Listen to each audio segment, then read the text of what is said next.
अंतर्राष्ट्रीय योग दिवस के अवसर पर हम ये कोशिश कर रहे हैं कि आपको योग, योगासन और साधना इन सब चीजों से जोड़ा जा सके। सबसे महत्वपूर्ण प्रश्न यही है कि जिसे हम योग कहते हैं, क्या वो वही योग है? योग होता क्या है? देखिए, शास्त्रों में योग की बहुत सारी परिभाषाएं दी गई हैं, लेकिन इसमें महर्षि पतंजलि की परिभाषा सबसे ज्यादा महत्वपूर्ण है। पातंजल योग सूत्र में महर्षि पतंजलि ने क्या कहा? योगः चित्त वृत्तिश्च निरोधः, यानी चित्त वृत्तियों के नियंत्रण को महर्षि पतंजलि योग कहते हैं। प्रभात रंजन सरकार योग के बारे में कहते हैं कि जीवात्मा और परमात्मा के मिलन की जो प्रक्रिया है वो योग है। बहुत सारी डेफिनेशन है इसकी। महर्षि पतंजलि ने योग के 8 अंग बताए हैं। योग 8 हिस्सों में बटा हुआ है। कौन कौन से हिस्से हैं? यम, नियम, आसन, प्राणायाम, प्रत्याहार, धारणा, ध्यान और समाधि। इन 8 अंगों को कहा जाता है अष्टांग योग।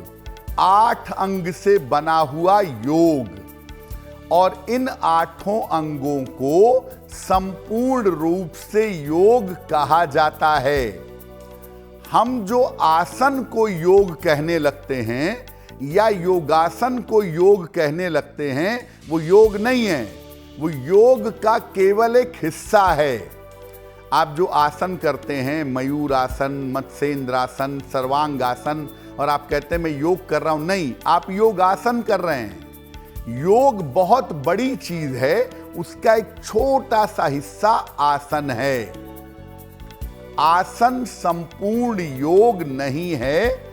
ईश्वर की उपलब्धि के लिए जिन मार्ग से हो करके गुजरना पड़ता है, उस मार्ग में एक हिस्सा है आसन। सामान्यतः जो हम लोग आसन करते हैं, बहुत सारे आसन बताए गए हैं, वो योग आसन दरअसल होते क्या हैं और जरूरत क्या है उनकी? ईश्वर की उपलब्धि के लिए योग की प्रक्रिया में जाना अनिवार्य है।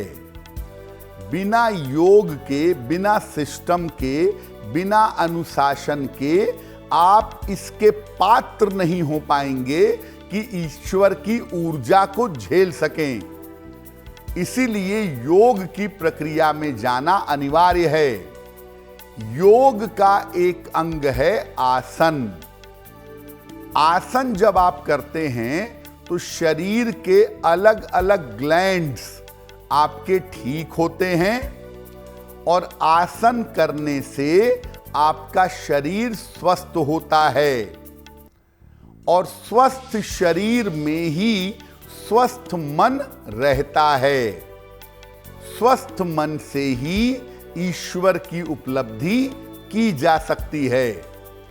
इसीलिए जब आप योगासन करते हैं तो शरीर, मन और आत्मा तीनों के लिए लाभ होता है, तीनों को फायदा पहुंचता है।